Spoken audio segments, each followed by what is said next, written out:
Okay. Yep. Good afternoon, everyone.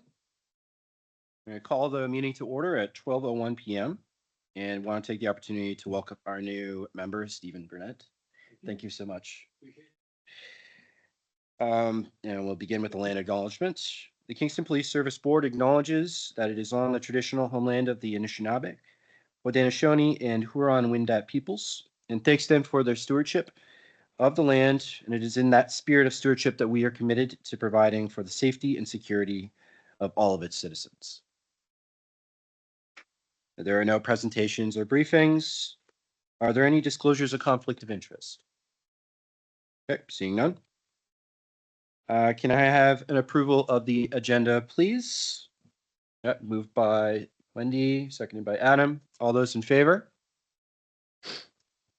And that carries. Oh, sorry, as amended. My apologies, Larry.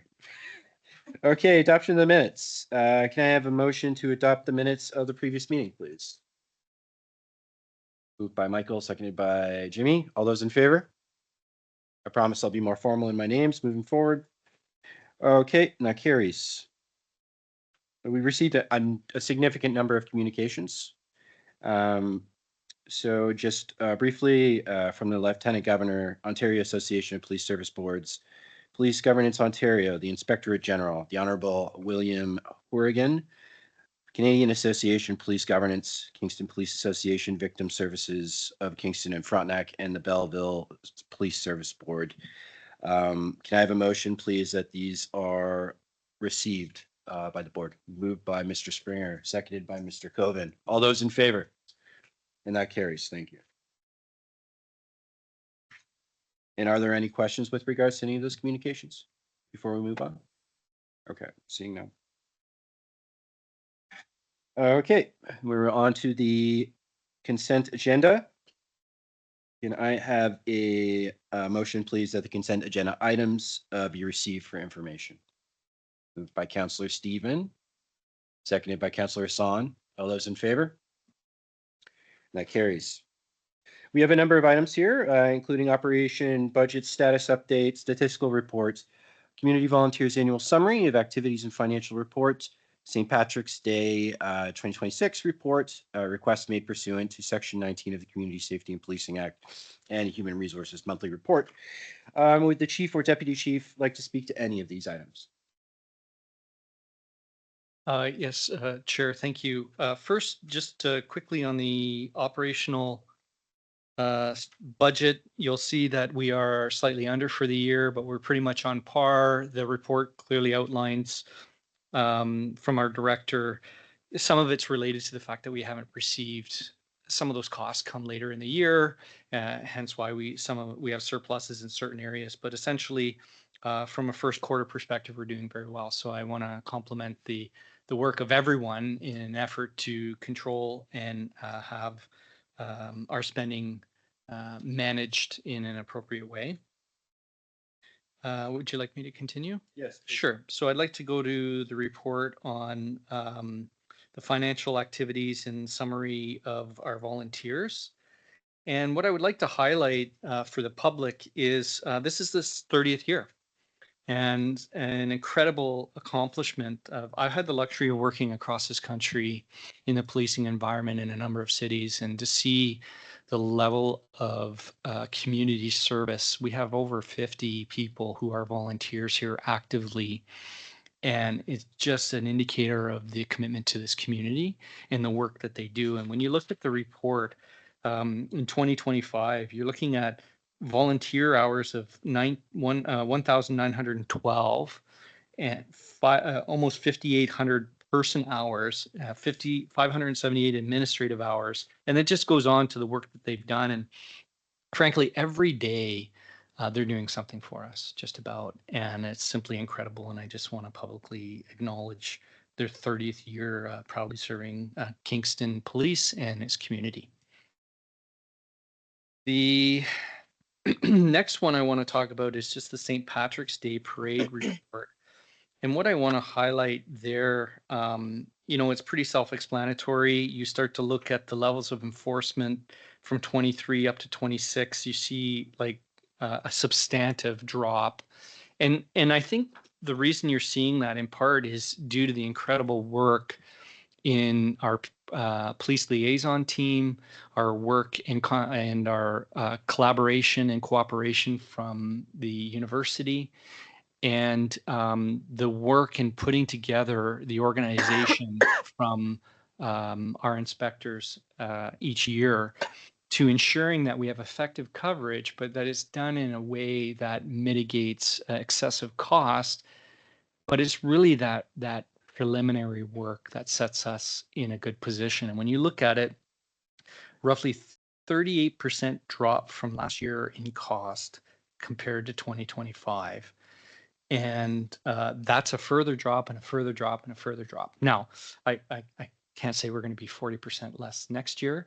I think we're probably reaching a plateau point, but it's substantive and highly effective. And so my first appreciation is to Inspector Jeff Thompson, who's here, and the work he put together.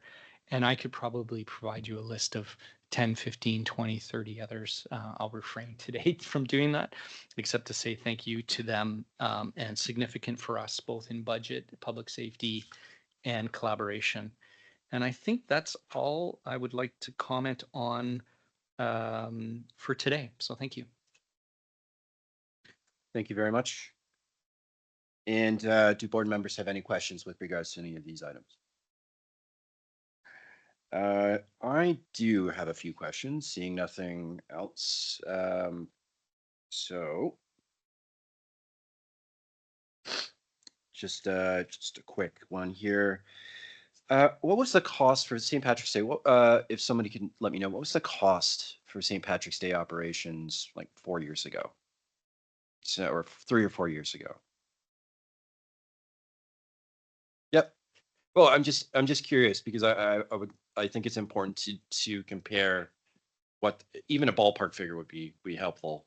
Just to compare what the costs were then as opposed to now.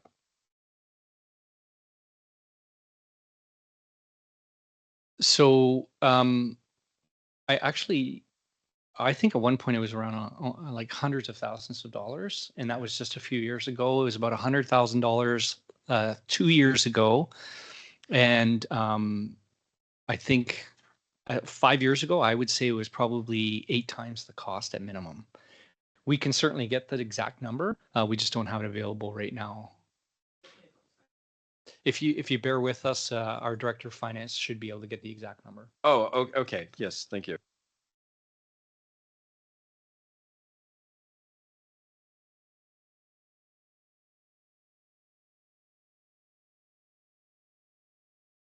In the interim, I will ask another question. With regards to report 26-29, the statistical report, has there been any impact on the statistical report from January to March due to the cyber incident? Yeah, so I think this has been reported on before. I may defer to Deputy Gee for more accuracy, but we do have some statistical anomalies in the sense that some material we just weren't able to compile due to that. And so some comparative pieces may be a little inaccurate, but I'm sorry, Deputy Gee. Thanks, Chair, and through you. So the 2026 first quarter, I would say, are accurate for what they represent on paper. The first quarter of 25, as you indicated, was the year of our cyber incident. And as we know from speaking to this board before, it happened on January the 3rd. And we had a number of systems that were offline and inputted manually after the fact. And we've kind of thrown out the caveat many a times. Our data in that first quarter of 25, needs to have an asterisk beside it. So when I look at the 26 first quarter compared to the 25th first quarter, I think except for a few of the line items generally would look like a significant increase on paper in a number of areas, especially crimes against property, and some of the other offenses. But I think I need to throw that asterisk at the first quarter 2025. I think we know from our data it's low. So I would say our calls for service are relatively balanced year over year. Okay, thank you very much. Vice Chair.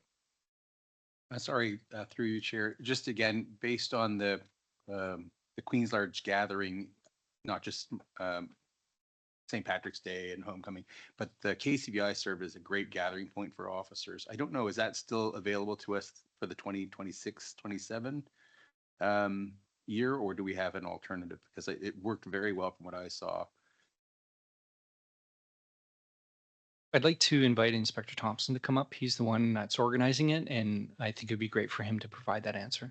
And I also think we do have the finance numbers, and I think Deputy Gee has them. Through you, Chair. Thank you for the question, sir. Historically, we have used KCBI. My understanding is that it is being reutilized for as another venue, but Queens has always been incredibly cooperative with us for our logistics needs, and we were using other sites on Queens campus for this past event at St. Patrick's Day. Thank you very much. Councillor Stephen. Thank you, Mr. Chair. Through you. Just wondering, I'm looking at the table of incidents in the statistical analysis report. And one of the things I noticed about the data, you just spoke about how the Q1 2025 data is affected by the cyber incident, and probably the numbers are a little bit low. So that intrigues me even more, because what I'm noticing about the numbers is that generally from 2025 to 2026, things look pretty stable, or things are increasing a little bit. But the one that really stands out to me is drug offenses are down significantly. So it's reported 60, again, asterisk, in 2025, but only 21 in 2026. So I'm just wondering if you have any insight as to why that might be. Thanks for the question, and through you, Chair. Generally speaking, a lot of our drug offenses could be project-based, and which are longer scaled, longer duration investigations. And what we generally see is a majority of charges come forward at the conclusion of those projects. And I believe, just knowing some of the work that's been done in the last 2 weeks here, that you will see those numbers likely drastically increase for second quarter of 2026 and balance back out. Through you, Mr. Chair. Okay, so what I'm hearing is that basically these numbers come in batches, not as individual arrests or charges. Yes, they do come as individual street interactions, but often a large majority of drug investigations or drug charges do come out of the conclusion of projects. Thank you. Thank you very much. And Deputy Chief, do we have that number? Sure. Just looking at the report, 26 is clearly defined in the report. But if we go back to 23 and 2023 St. Patrick's Day has a price tag of $152,000. 2024, $175,000. And 2025, $87,000. 2024, again, an asterisk beside that, weather is dependent. If the weather is reasonable, it tends to go off on the day that we plan for the best of our abilities. But if we have a bad day of weather, generally speaking, we have those resources coming in, and then we need to redeploy on a second occasion throughout that week or following weekend. And 2024 was one of those bad weather days. Thank you very much. Seeing no other questions, move on to the approval agenda. Recommendation reports. Bylaw number 26-01, a bylaw to establish strategic planning committee. And there is a proposed motion that the Kingston Police Service Board adopt bylaw number 26-01, a bylaw to establish a strategic planning committee as attached to report number 26-26. Can I have a mover and a seconder? Moved by Vice Chair Coven, seconded by Councillor Hassan. Is there any discussion? Okay, I'll call the vote. All those in favor? That carries. Approval of multiple policies under the CSPA, that the Kingston Police Service Board approve the policies listed in report number 26-27 as presented in accordance with Community Safety and Policing Act and applicable regulations, and that the board direct the board administrator to post the approved policies on the internet. Can I have a mover and seconder to put this on the floor, please? Moved by Councillor Stephen, seconded by Councillor Hassan. Is there any discussion with regards to these policies? All right, seeing none, I will call the vote. All in favor? That carries. 26-39, Special Constable Reappointment. That the Kingston Police Service Board reappoint Gary Kevin Weir as a Special Constable with the Kingston Police. This is with regards to report number 26-39. Can I have a mover and seconder for this, please? Moved by Mr. Springer, seconded by Councillor Hassan. Is there any discussion with regards to this item? Okay, seeing none, I'll call the vote. All in favor? That carries.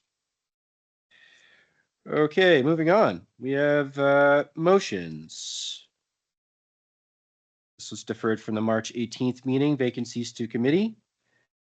There's one vacancy for the Collective Bargaining Committee. Are there any board members that would like to fill this position? Be happy to take a step out of that. Thank you very much. By Mr. Burnett there.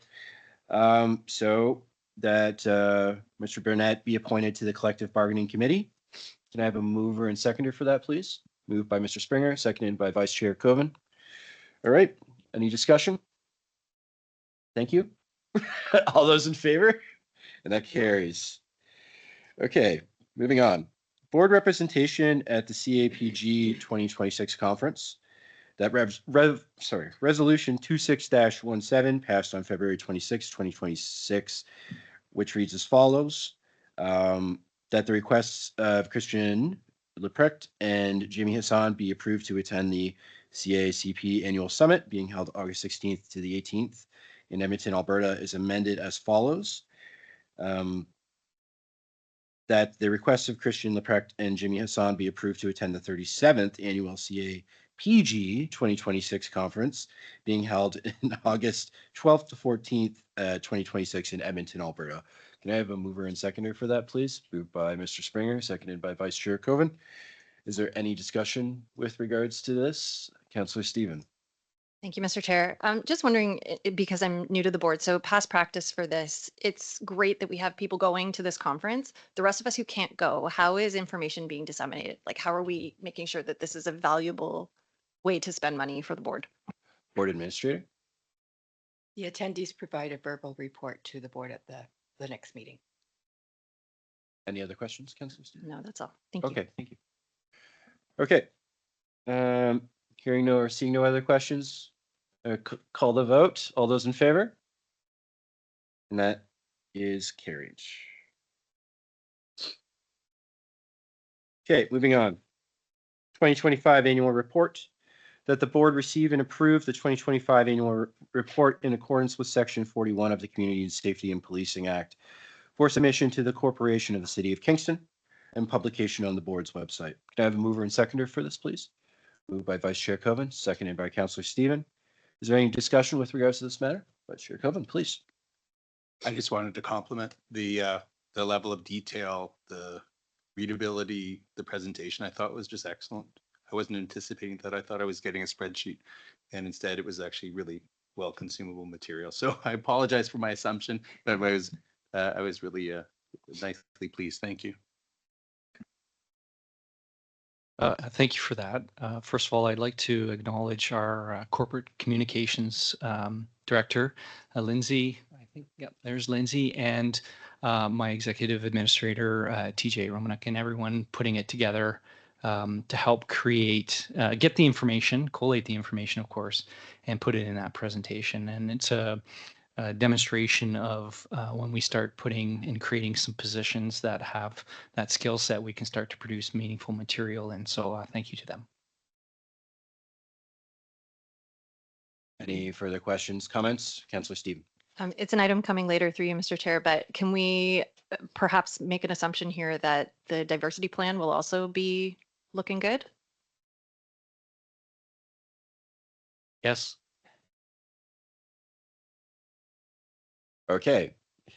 Seeing no other questions or comments, I'm going to call the vote, please. All those in favor? Okay, and that carries. Item D, Kingston Police Association 27th Annual Cops for Cancer Golf Tournament. That the board sponsor the Kingston Police Association 27th Annual Cops for Cancer Golf Tournament as a returning hole sponsor at the cost of $150. Can I have a mover and seconder for that, please? Moved by Vice Chair Coven, seconded by, Mr. Burnett. Are there any questions or comments with regards to this? Councillor Stephen. Thank you, Mr. Chair. I'm chatty today. This is kind of an overall question because there's several things that are coming regarding sponsorship. So is this is a normal practice? Is this directly from the board? How does this work? Can someone explain it, please? Board Administrator. It is directly from the board and it has been a best practice, a past practice, and it has all been budgeted for. Thank you very much. Are there any additional questions, comments with regards to? Okay, seeing none, I will call the vote then. All those in favor? And that carries. Okay, Police Governance Ontario 2026 Spring Conference and AGM sponsorship. That the board sponsor the Police Governance Ontario 2026 Spring Conference as a community member sponsor in the amount of $500. Can I have a mover and seconder for that, please? Moved by Vice Chair Coven, seconded by Mr. Springer. Are there any questions or concerns, comments? Okay, seeing none, I'll call the vote. All those in favor? Okay, that carries. And the Canadian Association of Police Governance Annual Conference sponsorship, that the board sponsor the Canadian Association of Police Governance Annual Conference as a peer sponsor in the amount of $500. Can I have a mover and seconder for that, please? Mr. Springer, Councillor Hassan, are there any questions, comments? Okay, seeing none, I'll call the vote. All those in favor? That carries.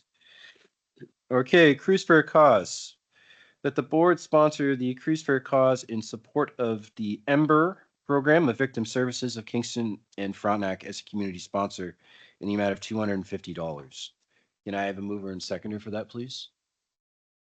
Moved by Vice Chair Coven, seconded by Councillor Hassan. Are there any questions, comments, discussion? No? Okay, seeing none, I'll call the vote. All those in favor?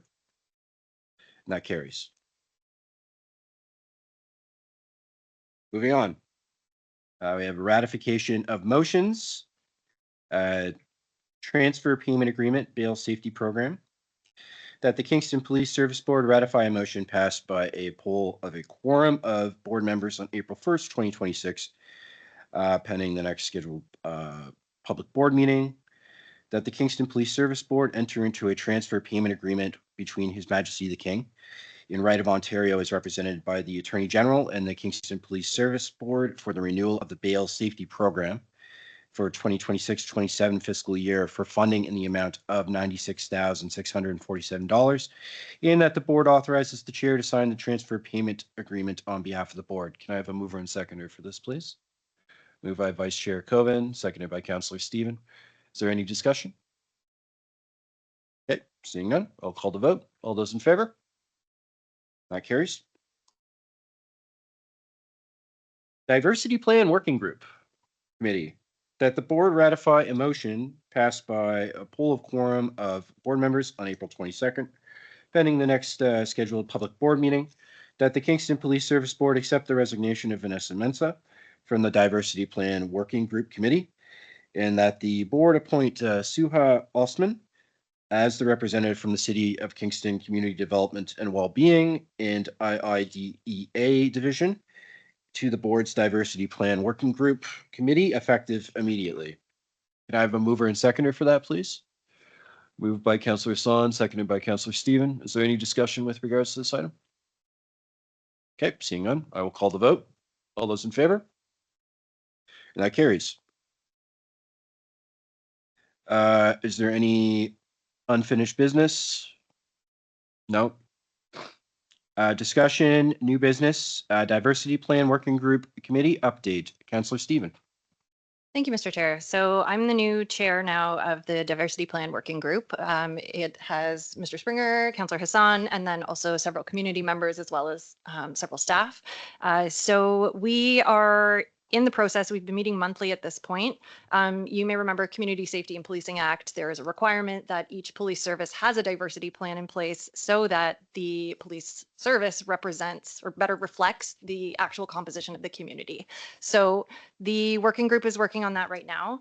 Where we're at in the process, we've got community data in terms of demographics because we have census data, obviously.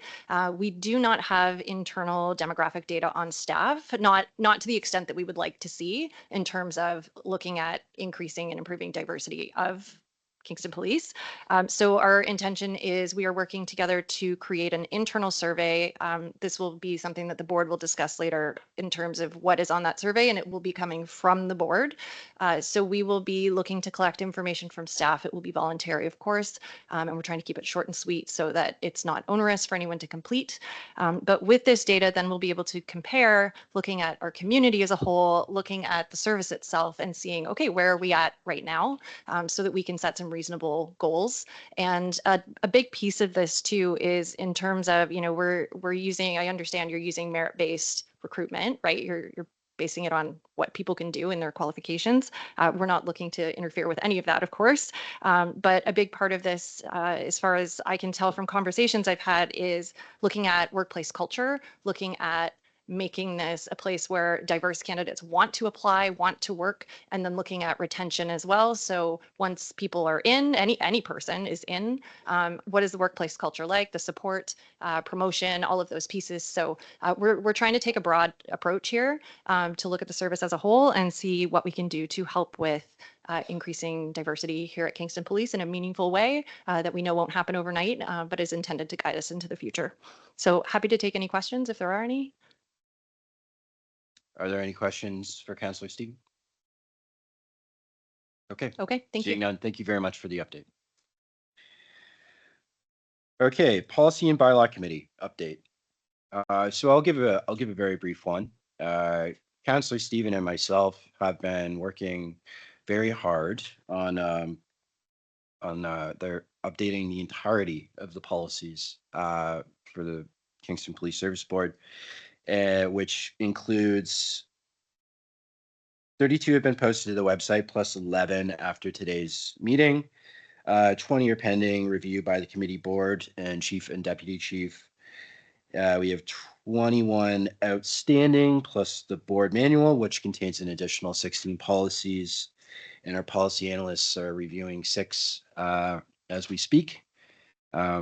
Just some other things to note that Councillor Stephen and I have taken the initiative of, there's 5 policies in particular that deal with very vulnerable populations, specifically children, victims of sexual violence, domestic violence, intimate partner violence. We've done an extensive amount of work on this in coordination with the MPA students who have been doing a lot of the policy analysis and formulation. And those policies are now being distributed to partner organizations that have expertise in these areas for further input to see what can be done to make them better. And the intention is to bring them to the board for discussion at the next meeting. So that's my update on that. We're over halfway there. So, and finally, I did a ride along. I believe it was a month and a half ago now. And it was, I just want to briefly detail, so I did approximately half a day, and it was every officer that I interacted with was highly professional. We had some very open discussions about challenges that officers are facing, challenges that the public are facing. And if you, as a board member, have not had the opportunity to do this, to get a sense of what the day-to-day activity is for an officer, I encourage you to do so. It's very important to understand that as a board, our responsibility is governance and policy and overseeing things, but it's also, I think, makes us better board members if we take that opportunity to see what the day-to-day operations are and to see how the decisions that we make and that senior leadership make affect not just the officers on the ground, but also the public as well. So the last thing that I want to note on that is, of the, I believe it was 6 incidents that I was part of the ride along with that we responded to. All but one were mental health related.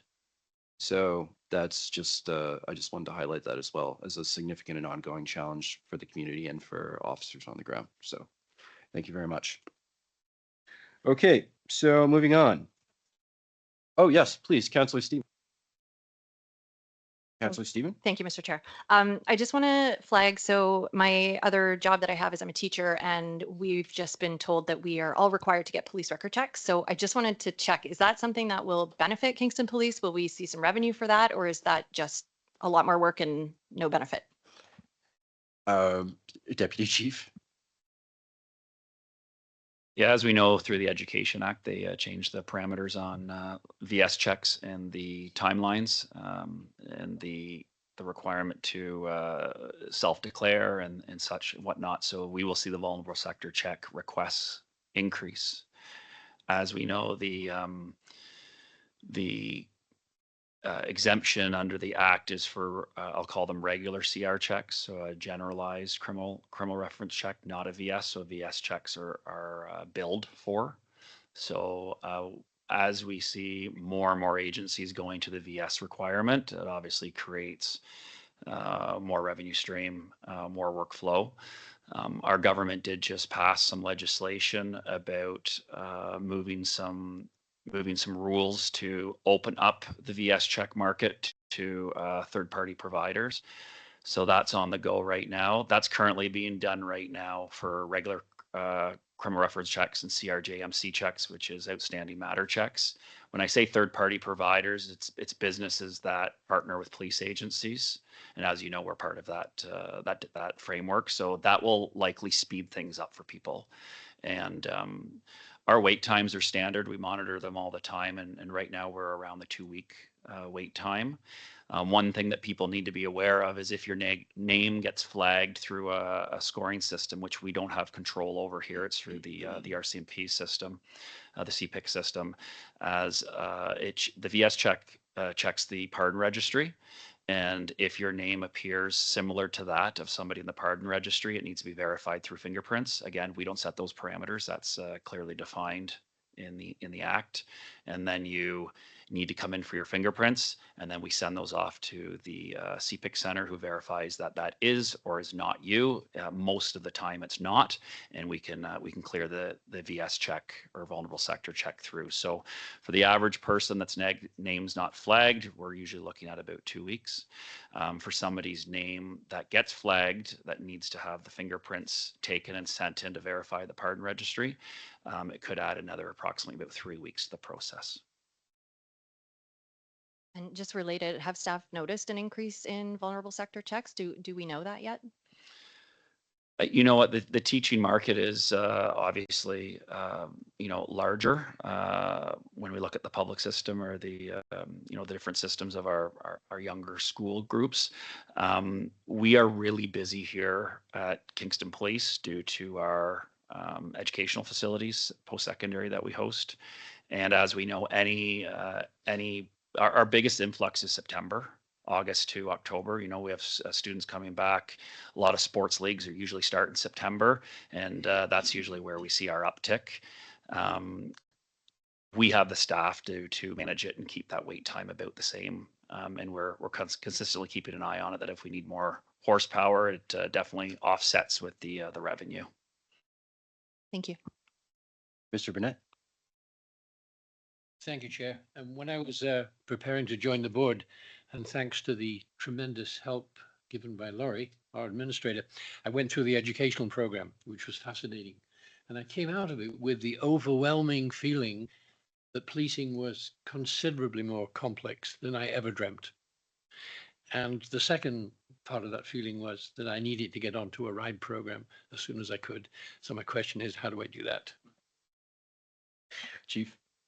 Yeah, thank you. If anyone does want to do a ride along, what I would ask is just reach out through TJ, and we can set that up for you, and make sure that we're able to provide you an opportunity to get a wholesome experience of some of what we're doing. And and I'll take one step further and say that it's incredibly complex as compared to what it used to be, especially considering the dynamics of what the responsibility lies in dealing with matters that are, I would argue, are outside the scope of policing, particularly mental health calls, and dealing with individuals that our officers are, they're not trained psychologists or mental health nurses, and then the MCERT program and its value. So I look forward to you having an opportunity to see that firsthand. Yeah, I thank you for that. And I just come back to the overwhelming thought of how complex it is. When I look through all of the different definitions that were appearing, I was at a conference while I took time out to do the educational program, and it was extraordinary. So I really do welcome the chance to go right along, and I'll certainly apply. Okay, thank you very much. So with that, motion to move in camera in accordance with section 44 and section 44 2A. The security of property of the board, personal matters about an identifiable individual, including members of the police service or any other employees of the board, labor relations or employee negotiations, litigation or potential litigation affecting the board, including matters before administrative tribunals, and information that Section 8 of the Municipal Freedom and Protection of Privacy Act would authorize a refusal to disclose if it were contained in a record of the Community Safety and Policing Act. Can I have a mover and seconder for that, please? Moved by Councillor Steven and seconded by Mr. Springer. All right, I'll call the vote. All those in favor? Okay. And the time is 12:37. Meeting is ended, and the next board meeting is June 25th, 2026. Thank you very much.